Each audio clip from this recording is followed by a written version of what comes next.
its connection to the local nuclear missiles. A short training regimen was added to help new generals familiarize themselves with the nukes, their capabilities, and their dangers. If you wish to acquaint yourself with their intricacies, you're welcome to approach the posters against the wall. If you'd rather jump right in, you may speak to any of our command terminals to move on to the next step in your personal nuclear arms race.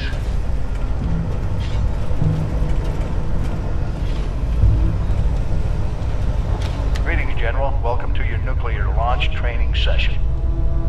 Over the course of the next 4 posters, you'll be taught everything you need to know about utilizing the Appalachian Automated Launch System. During your briefing, you should have been issued a nuclear key card. During an actual launch, you will need to insert the card into the designated slot before entering your launch code, at which point the key card will be consumed. Additional card drops will be brought in by automated convoy should the DEFCON rating continue to worsen. You may speak to your logistics officer as to the location of the pickup for your additional cards, should the circumstances arise.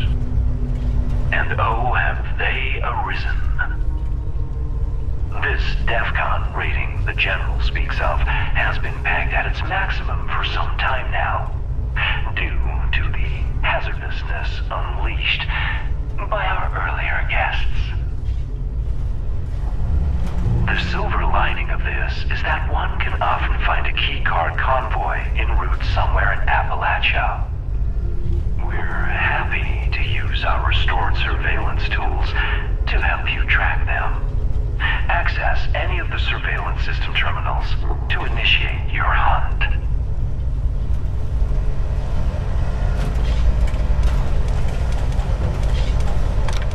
To prevent misuse of Appalachia's automated missile silos, security measures for the region's nuclear arsenal have been increased well beyond any of our existing standards. Each silo has its own 8-digit launch code, which is valid for a single week. These codes are broken into 8 individual number-letter pairs, each carried by a designated officer who is under strict orders to guard their code piece with their life.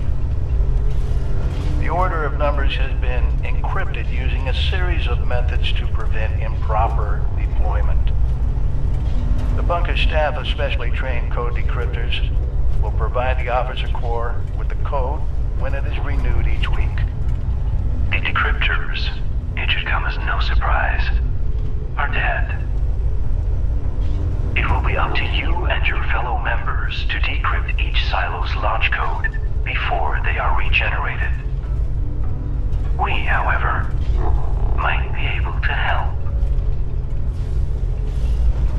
We've gathered all the information we could recover related to the codes and their encryption in the archives on this floor. It's also our belief that the flip card displays in this room had something to do with the code. What exactly, we leave up to you and your compatriots to uncover. And we're more than happy to use our surveillance systems to track down the last known locations of these code-bearing officers. Just approach any of our surveillance terminals.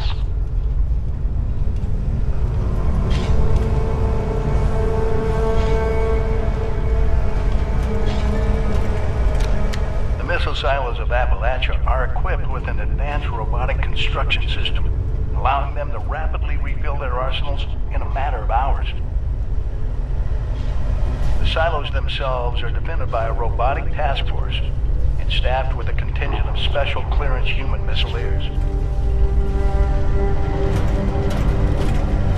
Security protocols require all silo entrants, regardless of rank, be escorted by a missileer at all times. Entering a silo without escort will be treated as a hostile act. We're unable to peer inside the silos themselves, but we are confident in saying we doubt any such escort still lives. You will be On your own, once you're through the door.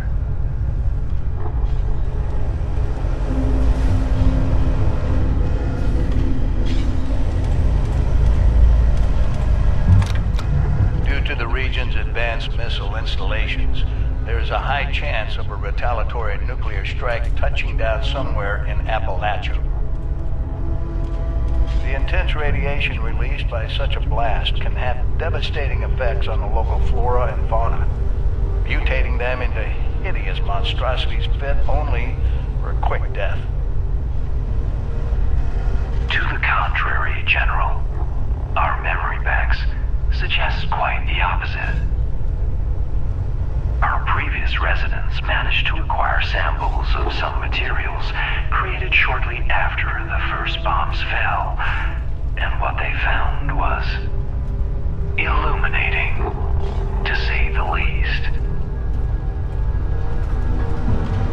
Materials of exceptional versatility and volatility.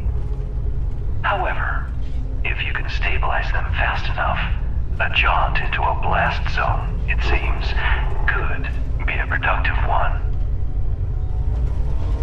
Documentation related to these materials can be found in the archives. As well, the fissures that have cropped up around the region seem promising as possible sources of materials, along with some added pest control. The map in this room contains the locations of these fissures, if you're looking for a target.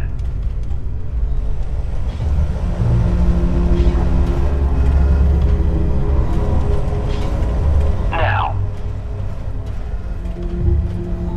with that out of the way, it's about time you got your hands dirty.